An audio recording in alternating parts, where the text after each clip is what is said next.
L'être humain a reçu le libre arbitre. Comment s'en sert-il? L'être humain a-t-il la connaissance exacte du pouvoir qu'il a pour se rendre maître de son destin? L'existence humaine suit-elle une marche inéluctable ou le cours des événements échappe à toute volonté? Nous recevons ce matin Maître Anaël Moussakanda, qui est le guide spirituel de l'ordre du groupe des veilleurs silencieux, avec qui nous allons échanger sur le thème « Comment devenir maître de son destin ». Bonjour à vous, mesdames. Bonjour à vous, messieurs. Bonjour, Maître Anaël.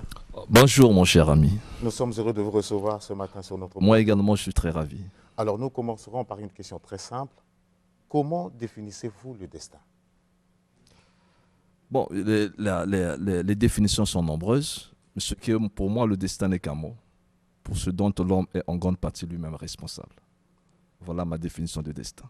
Le destin n'est qu'un mot. Ce n'est qu'un mot pour ce dont l'homme est en grande partie lui-même responsable. Ça veut dire que l'homme est responsable de son destin. Ah bon. Voilà. Donc l'homme a le contrôle sur son destin. Et bien sûr, parce que l'être humain est un être à la fois humain et divin. Et lorsqu'on est divin, ça veut dire qu'il y a une divinité en nous. Et la divinité qui est à l'intérieur de nous est illimitée. Et cette divinité repose sur un principe créateur qui nous permet donc aussi de créer comme Dieu lui-même. D'ailleurs, nous arrivons à mettre au monde les enfants. Oui. Comment nous y arrivons?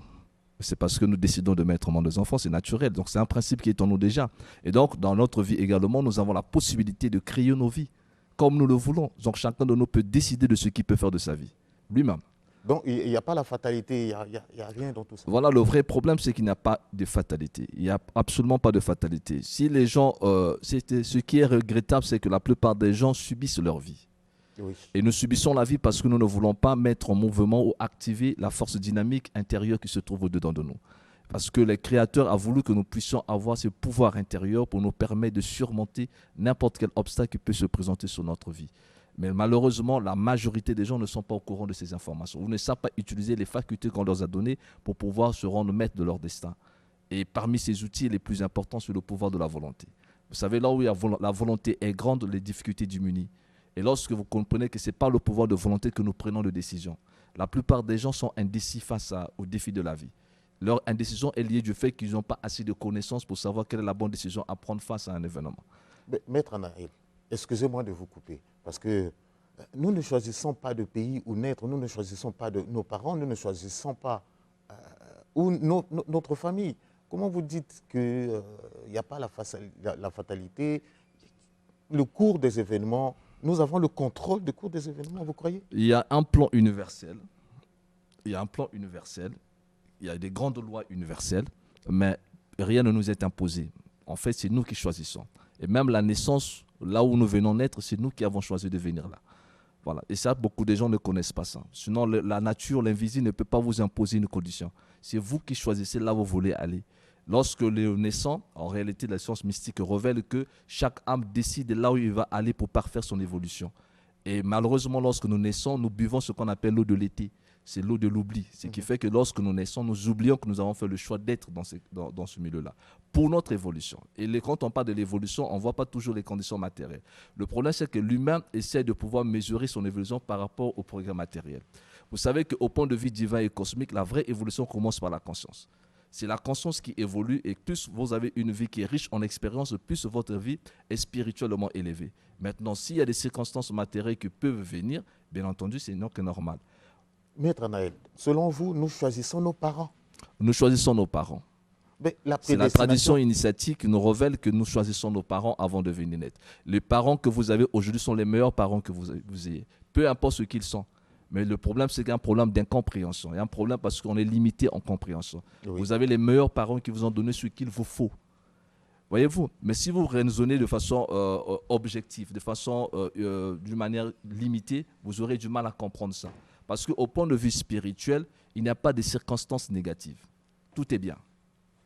Voyez-vous? Tout est bien. La différence entre ceux qui gagnent dans la vie et ceux qui perdent, c'est que ceux qui gagnent dans la vie ont réussi à transformer les circonstances défavorables en opportunités.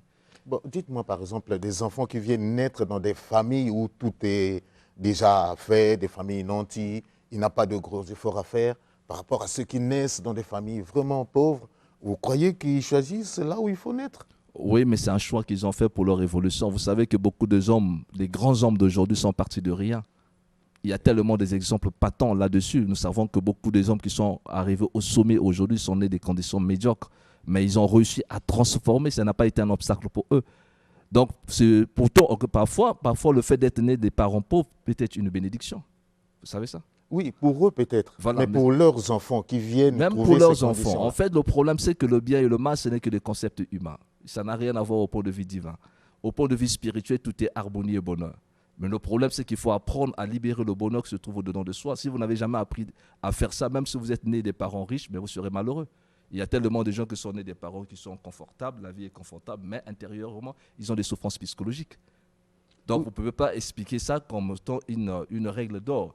Donc, le problème qui est là, c'est un problème d'individu. Il faut éduquer la société, il faut apprendre aux gens d'où nous sommes partis, comment les lois spirituelles s'organisent dans l'univers, comment les choses se font dans l'univers, et vous allez comprendre que nous ne sommes pas limités. Il n'y a pas de limite, peu importe là où on peut se trouver. L'Afrique, par exemple, n'arrive pas à évoluer. Ce n'est pas le problème de Dieu, c'est un problème des Africains eux-mêmes. C'est aux Africains de prendre leur destin entre leurs mains. S'ils peuvent mettre en mouvement les outils que les autres ont utilisés, l'Afrique va décoller. Donc, c'est un problème à la fois de l'ignorance simplement. Voilà. On peut se rendre maître de son destin, que ce soit individuellement, que ce soit collectivement. Le destin de l'humanité repose entre nos mains. Ce n'est pas Dieu qui nous impose un destin. C'est à nous de faire en sorte qu'il y ait la paix dans le monde ou qu'il y ait la guerre dans le monde. Nous avons des choix.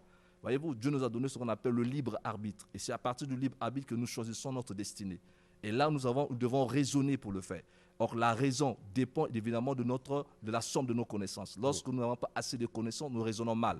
Et quand nous raisonnons mal, nous faisons de mauvais choix. Et quand nous faisons de mauvais choix, nous subissons. Et c'est ça qu'on appelle le principe de la loi de cause à effet. Donc, la vie dépend de nous. Oui, donc pour vous, la prédestination n'existe pas. La prédestination n'est qu'un mot. Il n'y a pas de prédestination dans ce sens que la vie n'est pas décidée en avance, mais les grandes lignes doivent être respectées. Les grandes lignes, ce sont donc les principes qui maintiennent l'équilibre dans l'univers. Donc la loi du bien, la loi du mal, ce sont des polarités en fait. Il n'y a ni du mal ni le bien. Le bien dépend de celui qui la pratique. Si je te fais, le bien c'est quoi, le mal c'est quoi? Lorsque tu veux faire le mal, c'est la recherche du bien personnel. Quand je cherche mon bien à moi, je fais du mal aux autres. Voyez-vous?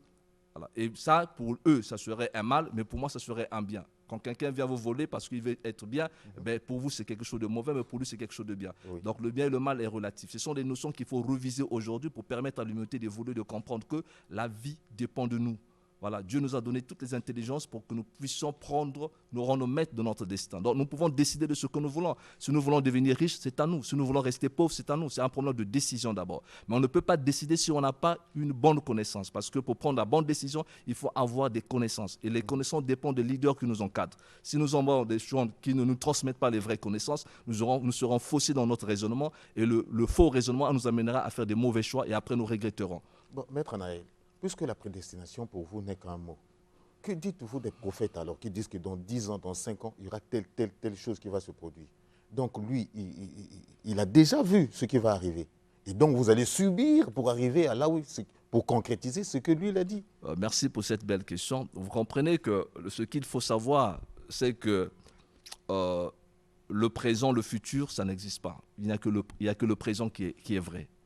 Maître Naël, vous nous étonnez beaucoup. Non, bien sûr. On ne vit que dans le présent. Oui. Le passé n'existe pas sinon que dans notre mémoire. Oui. Le futur n'existe pas sinon que dans notre imagination. Vous comprenez? Et oui. Nous avons le pouvoir de l'imagination. On est capable de modifier les circonstances qui vont venir.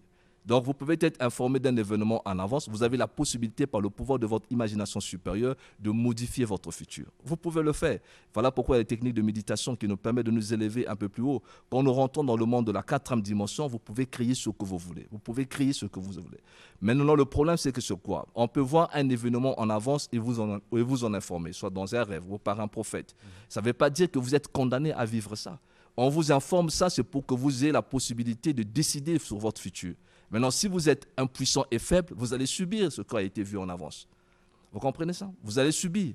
Donc, cette prédestination-là, en fait, le problème, c'est que vous avez une personnalité intérieure qui a déjà vécu. Voilà pourquoi il y a des différences entre les hommes. Ce qui nous différencie, ce sont nos personnalités. on peut être né d'une même famille, mais on n'a pas les mêmes préférences, les mêmes goûts, parce que nos personnalités sont différentes. Et ça parfois, ça peut dépendre de nos vies antérieures. Donc, notre façon de réagir dans le passé, c'est notre façon de réagir maintenant. Et chaque fois que nous serons confrontés à une situation, nous allons réagir par rapport à notre niveau de personnalité. C'est pourquoi on peut faire des bons ou des mauvais choix. Maintenant, pour ce qui est de pouvoir de la voyance, par exemple, la voyance, c'est cette capacité à lire le futur. C'est une projection sur le futur. Ça ne veut pas dire qu'on nous impose ça, non. Mais on voit en avance comment vous allez vous comporter dans le futur. Mais à partir des éléments que vous êtes aujourd'hui. Donc, il n'y a absolument aucun mystère là-dessus. C'est naturel et c'est normal. Parce que nous avons ce qu'on appelle la double vue. L'être humain a la... Voilà pourquoi les gens doivent étudier la magie et le mysticisme. Parce qu'il n'y a que ça qui peut leur permettre de pouvoir saisir toute la quintessence de l'existence et comprendre tous les mystères qui nous entourent. Alors, Maître Anaël, que dites-vous de ceux qui disent que non, là, vous êtes en train de subir la loi du karma? Vous pouvez nous éclairer sur ça? La loi du karma. Merci également pour le principe karmique, c'est que ce sont des notions qui sont mal enseignées et mal expliquées parce que les gens récupèrent le vocabulaire karmique et sans pourtant comprendre le sens du karma. Le mot karma vient du mot sanskrit qui signifie action. Ça veut dire que dans le karma n'est pas forcément négatif. Voyez-vous, sauf qu'on comprend le mot karma, on a l'impression que c'est pour quelqu'un qui souffre. Mais il faut aussi, quand quelqu'un vit le bonheur et qu'il prospère, il faut aussi parler du karma. C'est un karma positif qu'il est en train de bénéficier. Ce sont des récompenses karmiques. Donc, en réalité, karma, ça veut dire action. C'est lié par le principe de cause à effet. Toute action entraîne toujours une réaction. Et il y a plusieurs façons d'agir. Tu peux agir par la force de ta pensée, tu peux agir par tes émotions, tu peux agir aussi par le plan physique. Maintenant, ça, les humains ordinaires ne connaissent pas lorsque leur pensée agit. C'est pourquoi la plupart des gens entretiennent des pensées négatives, de haine, de méchanceté, de rancune, des pensées de pauvreté, de misère et de souffrance. Mais après, ça va attirer des émotions qui vont correspondre à tes pensées. Parce que les pensées conditionnent nos émotions, les émotions conditionnent nos actions. Et la finalité, c'est que vous aurez une vie médiocre. Parce que vous pensez mal. Et vous pensez mal pourquoi? Parce que votre connaissance est limitée. Lorsque vous avez des croyances limitantes de la Bible, par exemple, qui vous dira que le riche n'héritera pas le royaume des cieux, que l'argent est la racine de tous les maux, quand vous avalez de telles croyances, vous mettez ça dans votre tête, vous serez plus motivé à chercher l'argent. Parce que vous penserez que l'argent, c'est le diable. Et que parce qu'à cause de l'argent, vous n'irez pas au ciel. Ce sont des croyances qui vous limitent et qui vous empêchent d'attirer le bonheur dans votre vie. Mais parce que vous croyez que ces déclarations-là sont bibliques et donc c'est sacré, vous ne pouvez pas. Dans le fond, la réalité, c'est que ce n'est pas l'argent qui est un problème, c'est le manque d'argent qui est un vrai problème. Alors, dites-moi, Maître Anaël, est-ce qu'on peut interférer dans le cours des événements de quelqu'un, pour ne pas parler du destin? Est-ce qu'il y a un événement qui peut venir changer le destin d'une personne? Un événement, oui, bien entendu, puisqu'il faut comprendre que nous sommes sur le plan de la dualité. Sur le plan de la dualité, c'est le plan existentiel sur le monde terrestre. C'est-à-dire que nous sommes au plan de la confrontation des forces. Ici, il y a un problème de confrontation des forces. Il y a un problème de lutte. Nous sommes venus sur la terre pour nous battre, pour lutter et pour vaincre. Donc, il y a confrontation des forces et chacun de nous a son pouvoir. Et parmi le pouvoir dont nous détenons, c'est le pouvoir de la volonté. Voilà pourquoi Aleister Crowley, qui était un grand maître de la magie, définissait la magie comme étant la capacité que possède tout homme à influencer le cours de son existence en accord avec sa propre volonté. C'est ça qui fait la force du mage. Le mage, c'est quelqu'un qui, évidemment, a réussi à reconquérir sa propre volonté. C'est pourquoi sa vie ne dépend pas d'un dieu religieux, sa vie ne dépend pas des circonstances extérieures parce qu'il a le pouvoir. Il sait qu'il peut changer les événements quand il veut et à n'importe quel moment qu'il le désire. Et ça, c'est un pouvoir. Et tout homme en a reçu. Voilà pourquoi dans les écritures bibliques, lorsque vous lisez la Bible, on vous dit « Tu domineras sur les oiseaux du ciel, sur les poissons de la mer, sur tout animal rampant sur la surface de la terre. » C'est ça, à l'homme qu'on le dit. Et quand l'homme est créé, on lui dit « tu domineras ». Ça veut dire que le pouvoir t'a été donné de dominer sur les oiseaux du ciel, de dominer sur les poissons de la mer et de dominer sur tout animal qui rampe sur la surface de la terre. Ça veut dire quoi? Ça veut simplement dire que tu as le pouvoir de dominer sur ta force mentale. C'est ça les puissances de l'air. Tu as le pouvoir de dominer sur les poissons de la mer. Ce sont tes émotions. L'eau est liée toujours au monde astral. Et tu dois dominer sur tout animal qui rampe sur la surface de la terre, tu dois dominer sur ton corps.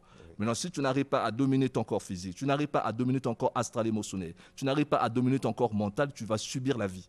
Parce que ce n'est qu'avec cette triple personnalité mentale, qui est le siège de la pensée, l'émotion, qui est le siège de nos émotions, et le corps physique discipliné, ordonné, tu as le pouvoir sur la vie. Parce que ce qui nous dirige, ce sont nos émotions. Ah d'accord. Bon, vous avez cité la Bible. Je vais lire un passage biblique. Merci beaucoup. Ensuite, vous allez nous éclairer. Dans la Bible, le Seigneur dit aux enfants d'Israël, oui. Mettez-moi ainsi à l'épreuve, vous verrez si je n'ouvre pas les écluses des cieux pour vous. Il parlait de la dîme. Est-ce que payer la dîme ne changerait pas le destin de quelqu'un? Merci beaucoup à vous pour cette question de la dîme. C'est une question religieuse, mal comprise encore une fois de plus, parce qu'en réalité, ce serait une malédiction de payer la dîme. Oh oui, et si on peut penser qu'en payant la dîme, on va devenir riche, mais c'est la plus grosse erreur, sinon qu'on va enrichir simplement le pasteur. Parce qu'en réalité, bibliquement parlant, la dîme, c'est l'ancienne alliance. Oui. Et c'était normal que cette Bible, à cette époque, qu'on puisse parler de la dîme, parce que c'était aussi une préfiguration de ce qui devait venir après. Aujourd'hui, la vraie dîme, c'est l'offrande que tu fais au Seigneur.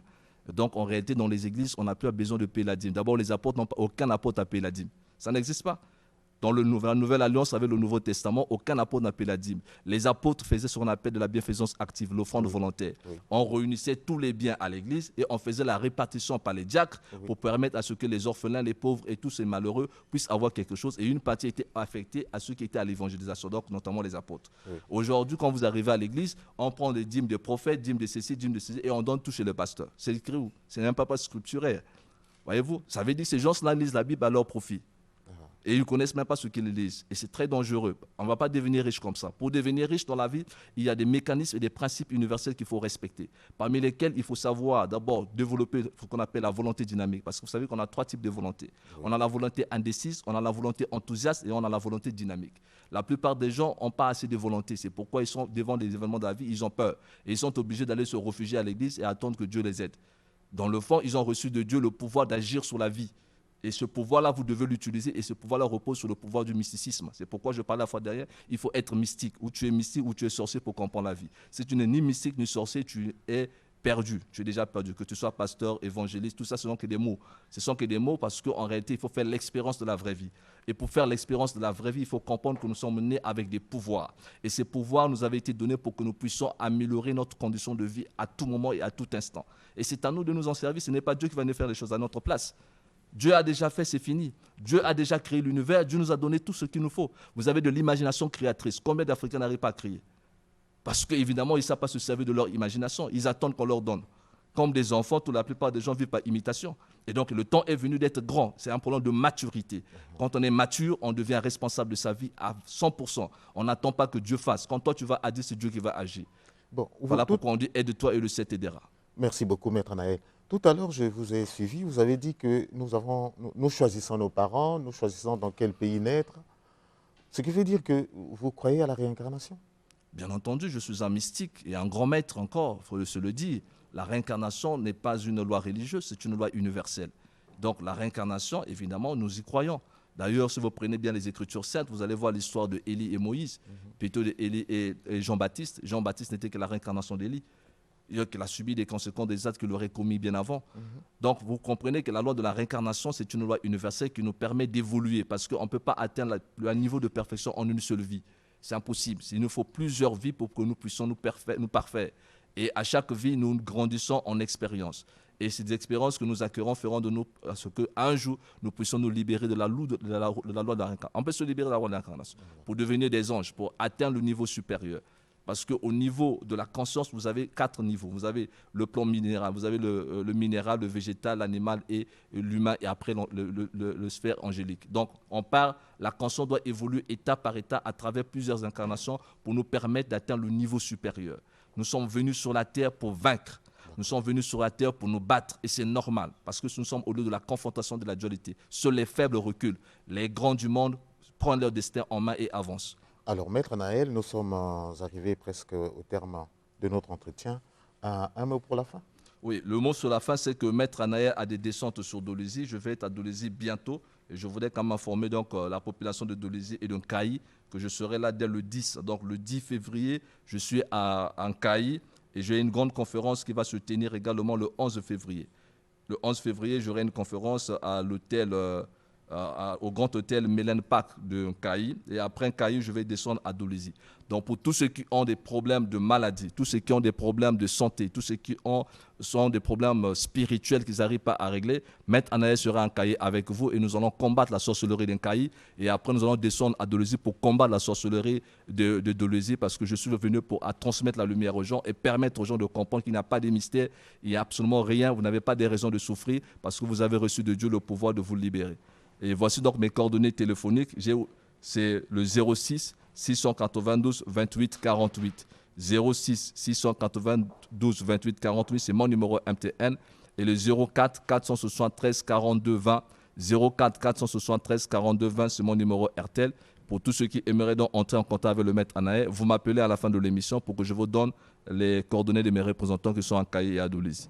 Merci beaucoup, maître Anaël. Merci à vous, mesdames. Merci à vous, messieurs, qui nous avez suivis.